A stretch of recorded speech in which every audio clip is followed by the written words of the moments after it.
पहले गैंगस्टर राजनीति से लेकर पुलिस तक सब पर हावी रहते थे। पहले अपराधियों की पनाह राजनीति में होती थी और पुलिस बेबस नजर आती थी। एनकाउंटर शब्द तक जुबान पर लाने में नेता कांपते थे, लेकिन आज तस्वीर बदल चुकी है। अब सरकार का संदेश साफ है, या तो अपराध छोड़ दो या फिर जिंदा रहने की उम्मीद छोड़ दो। दिशा पाटनी के घर फायरिंग करने वाले दोनों गैंगस्टरों का अंत एसटीएफ की गोलियों से हो गया। यही फर्क है पहले और अब में। पहले अपराधी सीना तान कर घूमते थे, आज उन्हें भागने या छिपने के लिए जगह तक नसीब नहीं हो रही है, या यूं कहें कि सीधा यमराज से भेंट हो जा रही है। बरेली में बॉलीवुड अभिनेत्री दिशा पाटनी के घर पर फायरिंग के मामले में एसटीएफ नोएडा की यूनिट की ट्रॉनिका सिटी में बदमाशों से मुठभेड़ हो गई। पुलिस की गोली लगने से दो बदमाश ढेर हो गए। दोनों बदमाश गोल्डी बराड़ और रोहित गोदारा गिरोह के सक्रिय सदस्य थे। मारे गए आरोपियों ने ही दिशा पाटनी के घर पर फायरिंग की थी। पकड़े गए बदमाशों की पहचान रोहतक के कान्ही निवासी रविंद्र पुत्र कल्लू और सोनीपत के गोहाना रोड इंडियन कॉलोनी निवासी अरुण पुत्र राजेंद्र के रूप में हुई है। मुठभेड़ के दौरान बदमाशों की गोली लगने से दिल्ली पुलिस का एक कर्मचारी भी घायल हुआ है। 12 सितंबर की सुबह बरेली में अभिनेत्री दिशा पाटनी के घर पर बदमाशों ने ताबड़तोड़ फायरिंग कर दी थी। हालांकि इस मामले का संज्ञान सीएम योगी आदित्यनाथ ने लिया था, साथ ही फौरन इस पर कड़ी कार्रवाई के निर्देश दिए थे, लेकिन संज्ञान सिर्फ यहीं तक सीमित नहीं था। आपको बता दें कि गोरखपुर में भी नीट की तैयारी कर रहे छात्र की हत्या के आरोपी रहीम का पुलिस ने एनकाउंटर किया है। पुलिस ने अभी तक 4 आरोपियों को गिरफ्तार किया है। वहीं गांव में जानवरों को चुराने घुसे पशु तस्करों ने विरोध और पीट करने पर 19 साल के दीपक को मार दिया था, जिसके बाद इस मामले पर भी यूपी पुलिस की कार्रवाई जारी है और आरोपी का एनकाउंटर किया जा चुका है। हालांकि सीएम योगी आदित्यनाथ के निर्देश साफ थे कि आरोपी किसी भी हालत में बचना नहीं चाहिए।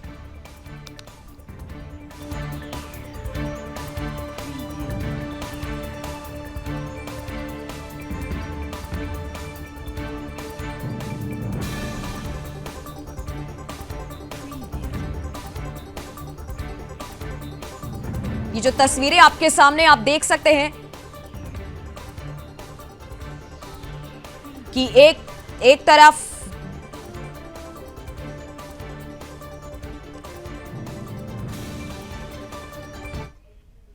और इसी खबर पर चर्चा के लिए हमारे साथ हमारे अतिथि जुड़े हैं वेद भूषण एसपी दिल्ली पुलिस से, साथ ही सुरेंद्र स्वामी राजनीतिक विश्लेषक जो हैं, और साथ ही हमारे संवाददाता अंशुमन दुबे। सबसे पहले तो सर बहुत बहुत स्वागत है आपका सुदर्शन न्यूज पर, और सीधा हम चलते हैं सबसे पहले हमारे संवाददाता अंशुमन दुबे आपके पास। अंशुमन, सबसे पहले जो दिशा पाटनी के घर के बाहर जो भी फायरिंग की खबरें आई हैं और उसके बाद आप एसटीएफ की जो एक एनकाउंटर एसटीएफ ने किया हुआ है, क्या पूरी एक स्थिति वहां पे बनी है, क्या जायजा आपने लिया, पूरी जानकारी दीजिए। देखिए, दिशा पाटनी के घर पे जो हमला किया गया था वो गोल्डी बराड़ और रोहित गोदारा गिरोह की तरफ से किया गया था जी। और बताया जा रहा पूरा प्रकरण जो है वो दिशा पटानी की जो बहन है खुशबू पटानी, उनके विवादास्पद बयान के बाद से ये चीज शुरू हुई, जब उन्होंने लिव इन पे अपनी प्रेमानंद महाराज की और अनिरुद्धाचार्य जी की बयान को लेकर के कोट करते हुए बहुत बड़े अपशब्द कहे, और अपशब्द को कहने के बाद ये इस पे संत समाज में भी काफी आक्रोश था, स्थानीय जन लोगों में बहुत आक्रोश था। लेकिन जिस प्रकार से इसको फुटेज इसमें लेने की कोशिश गोल्डी बराड़ गिरोह और क्या कहते हैं रोहित गोदारा गिरोह ने करी, उसको लेकर के सुरक्षा एजेंसियां बड़ी सक्रिय हो गई। इन्होंने जैसे खुशबू पटानी के घर पे हमला किया गया और उनके पिता जगदीश पटानी द्वारा उसकी शिकायत जब मुख्यमंत्री योगी आदित्यनाथ से करी गई, तो मुख्यमंत्री जी ने बड़े सख्त तेवर अपनाए उसके बाद से, और लगातार उन्होंने एसटीएफ को आदेश दिया कि किसी भी तरह से जो बदमाश आतंक फैलाने का काम कर रहे हैं, समाज में उनको रहने की जरूरत नहीं है, आप उनको या तो जिंदा पकड़िए और नहीं तो आप उनको क्या कहते हैं इनकाउंटर करिए। तो कल ही ट्रॉनिका सिटी में क्या कहते हैं जब पुलिस को सूचना मिली तो दिल्ली पुलिस और एसटीएफ की जॉइंट वेंचर था, उन्होंने संयुक्त रूप से प्रयास किया और उनको घेरा, उनको ललकारा कि वो सरेंडर कर दें, लेकिन सरेंडर करने की जगह उन्होंने जरूरी समझा कि हम पुलिस पे हमला कर दें और बच के निकलने की कोशिश करेंगे। तो मौके पे वहां पे मुठभेड़ हुई, मुठभेड़ पे पुलिस ने उनको क्या कहते काउंटर किया, दोनों लोगों को घायल अवस्था में अस्पताल लेके जाया गया, जहां पे उनकी मृत्यु हो गई वहां पे। और उसके बाद जी जिस प्रकार से अभी एसटीएफ का ये उसको लेकर के माहौल चला है, तो उसको लेकर लोगों में विश्वास जगा है कि, और लोगों में ये चीजें हैं कि कानून से बढ़ के कोई नहीं है। और योगी के शासन में ये बात बिल्कुल जी स्पष्ट हो जाती है कि कानून का राज स्थापित रहेगा। कोई भी गुंडा, कोई भी मवाली यहाँ पे आकर के कानून को अपने हाथ में नहीं लेगा। दीपक कुमार की बात करूं तो गोरखपुर में, क्योंकि मुख्यमंत्री जी का गृह जनपद भी पड़ता है वो, जिस प्रकार से वहां पे इतना बड़ा दुस्साहस किया गया कि पशु तस्करों ने वहां पे दीपक कुमार की हत्या कर दी। जी हत्या करने के बाद में उनको क्या कहते हैं, उसको लेके घसीटते हुए लेके गए, बेरहमी से मारा गया। और वहां जाकर के उसको हत्या करने के बाद जब लोगों में आक्रोश हुआ, तो वहां पे भी देखा गया है कि मुठभेड़ हुई है वहां पे कल, वहां पे यूपीएससी, सॉरी, वहां पे पिपराइच और कुशीनगर पुलिस की संयुक्त कहते हैं टीम ने वहां पे मुठभेड़ किया। और वहां पे जो आरोपी पकड़ा गया है, जिहादी है, उसका नाम बताया जा रहा है अब्दुल रहीम, जी उसको मुठभेड़ में मार गिराया है। मार गिराने और उसके दोनों पैरों में जो क्या कहते हैं गोलियां लगी हैं, और वो इस वक्त अस्पताल में है, जहां पे उससे आ गई। तो हम बात कर रहे थे दिशा पाटनी के घर के बाहर फायरिंग और उसके बाद गोरखपुर में, दोनों ही केसों में सीएम योगी आदित्यनाथ ने कड़ी कार्रवाई के निर्देश दिए थे, जिसके बाद नतीजा आप सबके सामने है। सीधा चलते हैं एसीपी दिल्ली पुलिस वेद भूषण जी के पास। वेद जी, एक तरफ दिल्ली का मामला हम देख रहे हैं, जिस तरह से जो भी एनकाउंटर किया गया, और उसके बाद गोरखपुर का भी हम जो है मामला देख रहे हैं। इस तरीके की जो एक साजिश होती है, हालांकि दिशा पाटनी के घर के बाहर कोई पहला केस नहीं आया जब फायरिंग हुई हो, तो क्या डर फैलाना, क्या एक जो है मकसद था इन लोगों का, या फिर एक चेतावनी देना? क्या आप विश्लेषण करेंगे इसका? देखिए, नन्ही दिशा पाटनी के घर पर जो अटैक किया गया, ये गोल्डी बरार और जो उसका साथी है रोहित गोदारा, जी चूंकि लॉरेंस बिश्नोई से इनकी दुश्मनी हो गई थी, तो ये अपना वर्चस्व हासिल करने के लिए, केवल ये दिखाने के लिए कि हम अभी जिंदा हैं और हिंदुस्तान में हमारे खौफ का आतंक रहेगा, परंतु सरकार ने, दिल्ली पुलिस ने और उत्तर प्रदेश पुलिस ने और सरकार ने ये निर्णय किया हुआ है कि इस तरह के अपराधियों को, जी हालांकि ये अपने आप को देशभक्त और हिंदू धर्म का प्रेमी बताते हैं, पर ये सबसे बड़े दुश्मन है देश के और लॉ एंड ऑर्डर के। तो इनका एनकाउंटर करके उत्तर प्रदेश पुलिस ने और दिल्ली पुलिस ने एक मैसेज देने की कोशिश की है, क्योंकि ये इंटरनेशनल गैंग्स हैं, इनके link America, Canada, Europe, Australia, तमाम जगह इनके गुर्गे मौजूद हैं। जो ट्रोनिका सिटी में एनकाउंटर हुआ, इसी जगह आपको याद होगा श्री प्रकाश शुक्ला जो बहुत बड़े गैंगस्टर थे उत्तर प्रदेश के, इसी गाजियाबाद के अंदर उनका एनकाउंटर किया गया था। एक बहुत पॉजिटिव पहल है, और हर एक एनकाउंटर गलत नहीं होता, क्योंकि समाज में एक सुरक्षा, एक मैसेज देना सरकार का काम है, पुलिस का काम है। इसी क्रम के अंदर इसको देखा जाना चाहिए, जो कि सरकार ने मजबूती के साथ, चाहे वो दीपक का गोरखपुर में जो दुश्मन थे जिन्होंने एनकाउंटर किया गया, एक क्लियर मैसेज देने की कवायद की गई है, चाहे वो बुलडोजर एक्शन ना हो, चाहे वो गोली का एक्शन ना हो, समाज के अंदर जरूर एक मैसेज पहुंचा है कि यदि इस तरह की एक्टिविटीज में इन्वॉल्व रहोगे तो सरकार बहुत सख्ती से एक्शन लेगी, बल्कि ऊपर का रास्ता उनका जाने का साफ कर देंगी। ये बिल्कुल एक क्लियर मैसेज सरकार द्वारा देने की कोशिश की गई है। हालांकि एनकाउंटर का हम लोग पक्षधर नहीं है, परंतु कभी कभी गंदे दाग भी अच्छे होते हैं, तो उसी क्रम के अंदर इसको देखा जाना चाहिए। दोनों एनकाउंटर बिल्कुल जायज थे, जस्टिफाइड थे, कोई ह्यू एंड क्राई समाज के अंदर नहीं हुआ, क्योंकि गोल्डी बरार, लॉरेंस बिश्नोई ये अपने आप को कितना भी देशभक्त प्रोजेक्ट करें, परंतु ये देशभक्त हैं, ये केवल अपराधी हैं, इनके हाथ खून से रंगे हुए हैं, विदेशों में भागे हुए हैं, सरेंडर इनको कर नहीं देगी सरकार। तो इस तरह के एनकाउंटर होना समाज के अंदर एक पॉजिटिव मैसेज देते हैं, क्योंकि रोहतक के जो इनके गुर्गे बैठे हुए पूरे यूपी के अंदर, हरियाणा, दिल्ली और तमाम स्टेट में हजारों की तादाद में इन्होंने अपने गुर्गे पैदा किए हुए हैं, भर्ती किए हुए हैं अपनी फौज के अंदर, और इस तरह की जो खतरनाक वारदात हैं जिनमें जान लेना, एक्सटॉर्शन और तमाम तरह की चीजें उसके अंदर आपराधिक चीजें शामिल हैं, तो ये एक पॉजिटिव मैसेज की तरह लिया जाए। इसलिए उत्तर प्रदेश के लिए एक एग्जाम्पल के रूप में पूरे हिंदुस्तान में कहा जाता है कि लॉ एंड ऑर्डर मेंटेन करना है तो आप योगी जी से सीखें, आप उत्तर प्रदेश पुलिस से सीखें, उत्तर प्रदेश सरकार से सीखें। तो ये एक रोल मॉडल बनता जा रहा है, चाहे बुलडोजर हो, चाहे एनकाउंटर हो, चाहे लंगड़ा ऑपरेशन हो। अभी आपने देखा गाजियाबाद के अंदर निक्की की जिस तरह से उसके हस्बैंड ने उसका मर्डर किया, तेल जलाकर उसका टांग में लंगड़ा करके, लंगड़ा ऑपरेशन के तहत उसको एक मैसेज देने की कोशिश की गई। तो सरकार का ये बेहतरीन कदम है, इसकी जितनी प्रशंसा की जाए उतनी कम है। आने वाला समय इस तरह के अपराधियों के लिए बहुत मुश्किल भरा हो सकता है नंदिनी। जी बिल्कुल। और हालांकि जिस तरीके से हम देखते भी आ रहे हैं और सीएम योगी आदित्यनाथ का एक तरीके से संदेश साफ ही होता है कि अगर कोई भी अपराध करेगा तो उसके बाद उसके ऊपर कानून का डंडा चलना तय माना जाता। हम सीधे चलते हैं सुरेंद्र जी के पास। सुरेंद्र जी, एक तरीके से जब भी एनकाउंटर हुआ है यूपी में या कहीं भी, तो उसके बाद विपक्ष की तरफ से कई सारे सवाल भी उठे, राजनीति में एक तरीके से हलचल पैदा हो जाती है। अब जिस तरीके से दिशा पाटनी के घर के बाहर फायरिंग हुई, उसके बाद 2 लोगों का एनकाउंटर हुआ और अब गोरखपुर का भी केस हम देख रहे हैं, पशु तस्करों का, और साथ ही रहीम के पैर में जिस तरीके से गोली मारी गई। क्या आपका विश्लेषण है? नहीं नंदिनी जी, योगी सरकार की यूएसपी क्या है? Law and order. इस लॉ एंड ऑर्डर तो सबसे बड़ा उनका मुद्दा है। और जब से वो आए हैं यूपी में, जिस तरह से माफिया गैंग थे, गैंगस्टर थे, और वहां पर आपको मालूम है कि 72 हुरों वाली भी एक बहुत बड़ी पॉपुलेशन है, तो सब लोग अपने अपने ढंग से काम करते थे। माफिया जो है वो सफेद पोश बन के काम करते थे, गैंगस्टर जो है वो उनके संरक्षण में काम करते थे, और जो हुरों वाले हैं उनका तो धर्म है, वो अपने धर्म के लिए करते हैं कि भाई आप गौ हत्या करके करेंगे, उसको उसका क्या हलाल करके गाय की हत्या करेंगे तो आपको 72 हुरें मिलेंगी, आपको जन्नत मिलेगी। अगर आप हिंदू मंदिरों को तोड़ेंगे तो आपकी धर्म के अनुसार आपको जन्नत मिलेगी। जी। अगर आप हिंदू लड़कियों को मारेंगे, उनसे शादी करेंगे, कन्वर्ट करेंगे तो आपको जन्नत मिलेगी। तो वो धर्म से रिलेटेड मैटर है उनका। तो योगी जी जब से आए हैं तो तब से ही ये जो तीनों अपराध हैं एक्चुअली तो इन अपराधियों के खिलाफ कानून बना हुआ है और उस कानून के तहत कार्रवाई हो रही है। जी। जैसे वेद प्रकाश जी ने कहा कि भाई कोई भी पुलिस एनकाउंटर नहीं करना चाहती, एनकाउंटर करती भी नहीं है।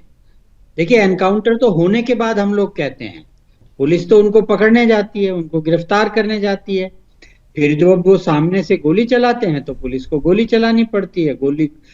पुलिस करती है कोशिश कि भाई उनको मारना नहीं पड़े, पैर में गोली मारे। तो अब ज्यादा लोगों को गोली पैर में लगती है तो उसका नाम रख दिया ऑपरेशन लंगड़ा। तो वो कोई लंगड़ा करने तो जाती नहीं है, पुलिस तो उनको पकड़ने जाती है। जी। और दूसरा कानून बना हुआ है कि अगर कोई भी एनकाउंटर होता है तो उसकी न्यायिक जांच होती है, न्यायिक जांच की रिपोर्ट आती है, नेशनल ह्यूमन राइट कमीशन को जाती है, स्टेट के ह्यूमन राइट कमीशन को जाती है। तो इसमें अगर विपक्ष कोई भी मुद्दा उठाता है कि भाई ये एनकाउंटर हो रहा है, उनका काम है भाई, वो सत्ता में नहीं है तो उनको हर तरह से सत्ता पे कुछ भी एलिगेशन लगा देना है, तो उनका काम है, वो लगाते रहेंगे। लेकिन जो देश का कानून है उसके हिसाब से काम होता है और उसी के हिसाब से बुलडोजर चलते हैं, उसी के हिसाब से गिरफ्तारियां होती हैं, उसी के हिसाब से धरपकड़ होती है, तो उसमें लोग मारे भी जाते हैं। तो ये योगी जी का सबसे बड़ा यही है और इसीलिए उनका अभी विशेष अभियान चला रहे हैं कि भाई महिलाओं को सुरक्षा मिले, लड़कियां आराम से घूमें, त्योहारों में जाएं, जी। खरीदारी करें, बाजार में निकलें तो उनसे बचें। अब दूसरी बात आती है कि भाई इन्होंने कहा कि वो अनिरुद्धाचार्य जी की बात से जोड़ने वाली बात है दिशा पाटनी की बहन की। देखिए, ये तो एक एलिबाई होता है, एक बहाना होता है कि भाई इस समय हिंदू उनसे नाराज है तो आप वहां दिशा पाटनी के यहाँ पे गोली मार दीजिए तो आपका कुछ बिगड़ेगा नहीं। बाकी एक्चुअली तो ये एक्सटॉर्शन है, आपको डराते हैं, डरा के आपसे पैसा ऐंठते हैं, जैसे वो सलमान खान के यहाँ बॉम्बे में हो रहा है। बस फर्क ये है कि वो बॉम्बे है और ये योगी जी का प्रदेश है। तो इसलिए अच्छा, फिर क्या है कि ये लोग भूल गए, अगर इनको हिंदू धर्म की इतनी फिक्र है और अगर ये धर्म से नाराज होकर, धर्म के अपमान से नाराज होकर के ऐसा कर रहे हैं या धर्म गुरुओं के अपमान से नाराज होने के लिए, तो बहुत बड़े बड़े किस्से हैं। यहाँ तो खुलेआम पब्लिक मंच से सनातन को गाली दी जाती है, सनातन को डेंगू मलेरिया कहते हैं, सनातन को मिटाने की बात करते हैं, रामायण जलाते हैं, गालियां धर्म को बकते हैं, शिवलिंग को ये लोग फंवारा बताते हैं। तो अगर ये जो गैंगस्टर हैं, अगर इनको सनातन धर्म से आप लिंक करेंगे तो बहुत गलत हो जाएगा ना। अगर ये सच में ही सनातनी है और सनातन से बदला लेना है तो इन लोगों से ले लें, बहुत है इनके पास। ये दिशा पाटनी जैसे होते तो बहुत बड़े बड़े भरे पड़े हैं जो सनातन धर्म के प्रति अपनी विचार जिस तरह के रखते हैं। बहुत सारे मौलाना हैं, मौलवी हैं, बहुत लोग गालियां देते हैं। तो ये कुछ नहीं है, ये खाली उन्होंने एक बहाना ढूंढा कि अच्छा मौका है, दिशा पाटनी के यहाँ गोली मारी है, कहिए जी कि हम तो ये हमको मंजूर नहीं है, ये उसका बहाना बना के। अदरवाइज तो बहुत है ना, अरे अगर मुझे सनातन धर्म की रक्षा करनी है तो मैं छोटे मोटों को क्यों मारूंगा? मैं तो बहुत बड़ा गैंगस्टर हूँ। कनाडा में बैठ के गोल्डी ब्रार और ये चला रहे हैं, और यहाँ ये हायर करते हैं शार्प शूटर्स। तो इनको जरूरत क्या है? वो बड़े बड़े लोग हैं जो कि धर्म के खिलाफ हैं, उनको मारिए ना, मामला ही ठीक हो जाएगा। तो ये कुछ नहीं है, ये खाली एक एक्सटॉर्शन का है। और ये गलती ये कर रहे हैं कि दिल्ली के भी मुझे मालूम है, दिल्ली में नॉर्मल लॉ एंड ऑर्डर चाहे अच्छा नहीं हो, दिल्ली की पुलिस चाहे बहुत ही वीआईपी स्टाइल में काम करती है, कोई खास मतलब उसकी लॉ एंड ऑर्डर को लेके आप नहीं कह सकते कि बहुत अच्छी उसकी कोई रेपुटेशन है, लेकिन उनकी जो एटीएफ है, उनकी जो एसटीएफ है, वो इंडिया में नंबर 1 है। आतंकियों को पकड़ना, अपराधियों को उड़ाना, इस सब में वो बहुत मतलब आज की तारीख में हिंदुस्तान में नंबर 1 फोर्स है। वो यूपी से भी तगड़ी फोर्स है। तो दोनों मिलके काम करेंगे तो इस तरह के जो लोग हैं जो अपने गुर्गे यहाँ पाल के बाहर बैठ के काम करा रहे हैं, वो मारे जाएंगे। इसमें किसी को क्या ऐतराज होना चाहिए? अच्छा और ऐसे ही गो हत्या की बात है जी, जब गो हत्या पे कानून है यूपी में, तो आप मुझे बताइए, आप जो एक कानून है कि आप नहीं खा सकते, गो हत्या पे पाबंद फिर क्यों करते हैं आप? इस चर्चा को आगे बढ़ाते हैं, सीधा चलते हैं हमारे संवाददाता अंशुमन के पास। अंशुमन जी, जिस तरीके से दोनों केस हमारे सामने हैं, दोनों के घरों की तरफ से, सबसे पहले दिशा के घर की तरफ से कोई बयान सामने आया है? जी हाँ, दिशा के जो पिता हैं जगदीश पाटनी, उन्होंने मुख्यमंत्री जी का क्या कहते हैं धन्यवाद कहा है उनको, और उन्होंने ये एसटीएफ की तारीफ करी है, और जो दिल्ली पुलिस उसकी भी तारीफ करी है कि इतनी जल्दी उन्होंने इस प्रकार के ऑपरेशन को करके न केवल एक बड़ा राहत दी है उनको, बल्कि आने वाले समय में यदि कोई सोचेगा कि इस प्रकार की कोई घटना कर पाए और बच जाएंगे, तो वो उनको मैसेज स्पष्ट कर दिया गया है कि उत्तर प्रदेश के अंदर किसी भी प्रकार के कानून व्यवस्था को चुनौती देने वाले किसी भी अपराधी के लिए कोई जगह कहीं नहीं मिलेगी। या तो वो क्या कहते हैं सरेंडर करेंगे, या फिर उनको ऊपर भेज दिया जाएगा। और देखिए, जिस प्रकार की घटनाएं हुई थी उसको लेकर के सोशल मीडिया पे तमाम बातें चली थी, और ये बात बिल्कुल सही है जिस प्रकार से अभी स्वामी जी ने कहा कि लोग अपने आप को जो जोड़ने का प्रयास कर रहे हैं, अपराध को हिंदुओं की सनातन की तरफ से लाके आने का प्रयास कर रहे हैं, और एक सिंपैथी क्रिएट करने का प्रयास कर रहे हैं। देखिए, ये चीजें हम लोगों ने जिहादियों में देखी है कि जब दाऊद इब्राहिम और अबू सलेम जैसे अपराधियों के लिए मुसलमानों का एक बड़ा पक्ष खड़ा हो जाता है, आतंकवादियों के लिए एक बड़ा पक्ष खड़ा हो जाता है उनके समर्थन में। जिस प्रकार से हमने टाइगर मेमन की क्या कहते हैं मरने के बाद उनकी फांसी के बाद देखा था कि किस प्रकार से सैलाब उमड़ पड़ा था उनको अंतिम संस्कार में उसके, तो कहीं ना कहीं गोल्डी बरार और उनके ग्रोह में ये चीजें रही कि शायद हम भी ऐसा करेंगे तो हिंदुओं का भी हमें सपोर्ट मिलेगा। लेकिन वो ये भूल गए कि हिंदू कभी भी अपराध का, आतंकवाद का संरक्षण नहीं करता है, वो कभी भी इस चीजों से अपने आप को जुड़ने का प्रयास नहीं करता है। जिस प्रकार से कनाडा से ऑपरेट हो रहे हैं ये लोग, और जिस प्रकार से कनाडा से ऑपरेट कर रहे हैं यहाँ पे अपराध को, तो ऐसा कहीं ना कहीं ये भी लोगों का कहना है कि कहीं ना कहीं एंटी जो भारत के लोग हैं या संस्थाएं हैं या देश हैं, वो इन लोगों को संरक्षण दे रहे हैं और कहीं कहीं हिंदुओं को बदनाम करने का प्रयास कर रहे हैं। तो इस चीजों को भी ध्यान रखते हुए यूपी एसटीएफ ने और दिल्ली पुलिस ने एक बड़ा काम किया है, और इसको लेकर के जिस प्रकार से अब लोगों का रिएक्शन आ रहा है, तो उससे लगता है कि हाँ, उत्तर प्रदेश पुलिस के ऊपर, योगी सरकार के ऊपर लोगों का भरोसा बढ़ा है। और यही नहीं, जैसे स्वामी जी ने कहा कि दिल्ली पुलिस बाकी अपराध रोकने में भले कामयाब ना हो पाए, लेकिन आतंकवादियों के ऊपर और बड़े माफियाओं के ऊपर वो भी काफी सक्रिय और रहती है और काफी प्रभावी रहती है। तो ये चीज नंदिनी देखी गई है।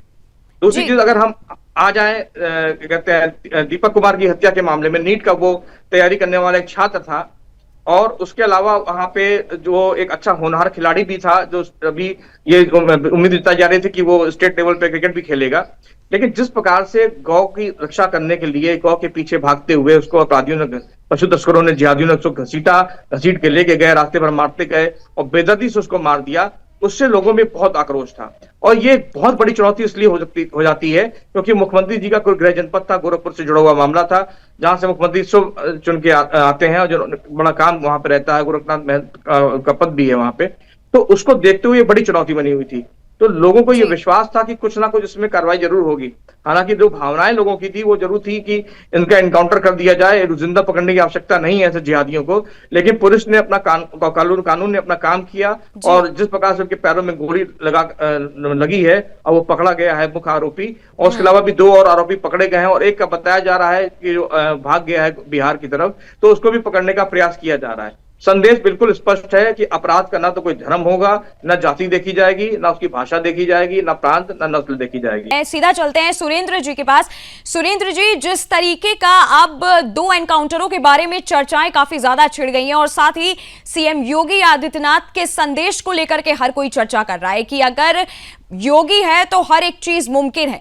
क्या आपका विश्लेषण है इस पे, जिस तरीके से हमने एनकाउंटर देखा? हालांकि रहीम जिस तरीके के जो लोग हैं, इनका गिरोह एक तरीके से हर जगह काम कर रहा है, जिसको पुलिस ढूंढ भी रही है और लगातार कार्रवाई भी कर रही है।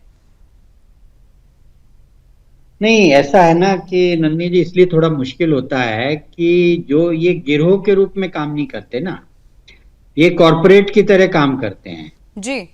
तो इन्होंने अपना एक कॉरपोरेट में 5-7 अपने कॉन्फिडेंट के आदमी रखे हुए हैं और फिर इन्होंने, जैसे होता है ना भाई, आप जॉब के लिए लोगों को हायर कर लेते हैं कॉन्ट्रैक्ट बेसिस पे, तो ये क्या है कि हर जगह इन्होंने अपने कॉन्ट्रैक्ट बेसिस पे अपने शार्प शूटर्स और ये जो गैंगस्टर हैं इनको रखा हुआ है जी। और इन्हें जब भी जरूरत होती है, अगर इन्हें जरूरत नहीं है तो वो गैंगस्टर इनके गैंग का है ही नहीं, तो अभी आपको कभी मालूम ही नहीं पड़ेगा कि ये बंदा जो काम करने आया किस गैंग का है। अभी भी जो ये 2 लिक्विडेट हुए हैं, ये अगर आप खोज करेंगे तो ये इनके गैंग के नहीं निकलेंगे, ये तो सब हायर्ड है। इनका सिस्टम यही है, कॉर्पोरेट वर्किंग है इनकी, कि एक हेड ऑफिस बनाया हुआ है, वहां से पैसे देते हैं, इनको कॉन्ट्रैक्ट करते हैं, फिर इनको हथियार सप्लाई करते हैं और ये अगर मरेंगे तो ये मरेंगे और ये विदेश में जाके बैठ गए। लेकिन योगी जी का देखिए, मुझे अभी तक याद है 2007 में ये नारा चला था कि भाई गढ़ क्या है, वो चढ़ गुंडों की छाती पर मोहर लगेगी हाथी पर जी। तो आप समझिए कि 2007 के चुनाव में भी सभी दल ये मानते थे कि समाजवादी पार्टी के राजकाज में एक तरह से इस माफियाओं को पनपाया गया और उसमें 2 मुख्य माफिया थे, एक अतीक थे और एक अंसारी थे जी। और उसी के चलते चलते उन्होंने पूरे गैंगस्टर का एक सिस्टम यूपी में बना दिया था। और लड़कियों की बात छोड़िए, महिलाओं की, आदमी लोग भी मोटरसाइकिल लेके रात में या अर्ली मॉर्निंग, दूध वाले भी नहीं निकलते थे, दूध वालों को भी डर लगता था कि सूर्योदय से पहले निकले, कहीं ऐसा नहीं हो कि तुम्हारी मोटरसाइकिल छीन ले जाएं। तो योगी जी ने आकर के और इनको सबको जो जिस तरह से इनके खिलाफ एक्शन लिया, निडर होकर के, बिना किसी पॉलिटिकल फॉलोआउट से डरे हुए, और उन्होंने जो लॉ एंड ऑर्डर एस्टेब्लिश करके अपना एक, जिसको कहते हैं कि शासन का जो एक डर है इन लोगों में पैदा किया। अब अपराध तो होंगे, अपराध कम हो सकते हैं, रुक तो सकते नहीं है। जिनकी प्रवृत्ति अपराध करने की है, कोई पैसे से प्रेरित होकर अपराध करता है, कोई धर्म से प्रेरित होकर अपराध करता है, कुछ खाली टशन में भी लोग अपराध करते हैं, कुछ मौका देख के अपराध करते हैं। तो अपराध तो कभी न कभी हो ही जाता है, आप कितने प्रयास करें। लेकिन योगी जी के राज में ये निश्चित है कि अगर आपने अपराध किया है तो आप बच नहीं सकते। जैसे एक बार उन्होंने खुद ही कहा था कि भाई आप अगर इस चौराहे पे अपराध करेंगे तो अगले चौराहे पे आपको यमराज खड़ा मिलेगा। तो उसका मतलब ही यही है कि पुलिस बहुत अटेंटिव है, उनको क्लियर इंस्ट्रक्शंस हैं। और वेद प्रकाश जी तो खुद एटीएस का हिस्सा रहे, मैं जानता हूं, मेरे टाइम में भी थे उस समय जी। तो बहुत ही एटीएस दिल्ली की बहुत काबिले तारीफ बॉडी है और कोऑर्डिनेशन का तो एक मैकेनिज्म बना हुआ है पुलिसिंग में, तो वो उस मैकेनिज्म के हिसाब से सब लोग एक दूसरे के टच में रहते हैं। अच्छा जी, एक दूसरे से जी। सुरेंद्र जी, मैं आपके पास आऊंगी। ये लोग काम करते हैं। जी, मेरा सवाल वेद जी से है। वेद जी, आपने सुना सुरेंद्र जी ने जो कुछ भी कहा, साथ ही सीएम योगी आदित्यनाथ के आने के बाद जो एक तस्वीर अब पूरी तरह से बदल चुकी है। एक तरीके से जो एक बयान उनका काफी ज्यादा वायरल हुआ था कि अगर किसी भी बहन की या बेटी के साथ कुछ भी गलत होगा तो अगले चौराहे पे यमराज होगा। यूपी एसटीएफ और दिल्ली पुलिस के बीच का कोऑर्डिनेशन संभव कैसे हुआ, ये सवाल सबके मन में है, जिसके बाद गाजियाबाद एनकाउंटर संभव हो पाया। पहले तो मैं सुरेंद्र स्वामी जी का धन्यवाद करता हूं जी। उसके बाद मैं बताता हूं कि ये जितने भी गैंगस्टर्स हैं ये चीप पॉपुलैरिटी के लिए काम करते हैं, ना ये देशभक्त हैं, ना ये धर्म के भक्त हैं, ये किसी के सगे नहीं है, ये केवल एक्सटॉर्शनिस्ट हैं। अपने आप को रॉबिन हुड दिखाना, गरीबों का मसीहा दिखाना, हिंदू धर्म के प्रति संवेदना दिखाना, ना इनको, हमें हिंदू धर्म को इनकी जरूरत नहीं है, ऐसे अपराधियों पे बंद है, चूहे की पा हुआ है। तो इस तरह के लोगों की इस देश को जरूरत नहीं है, ना उत्तर प्रदेश को जरूरत है, ना दिल्ली को जरूरत है। जहां तक इनकी एक्टिविटीज का संबंध है, बिल्कुल स्वामी सभी का हालांकि बहुत बहुत धन्यवाद।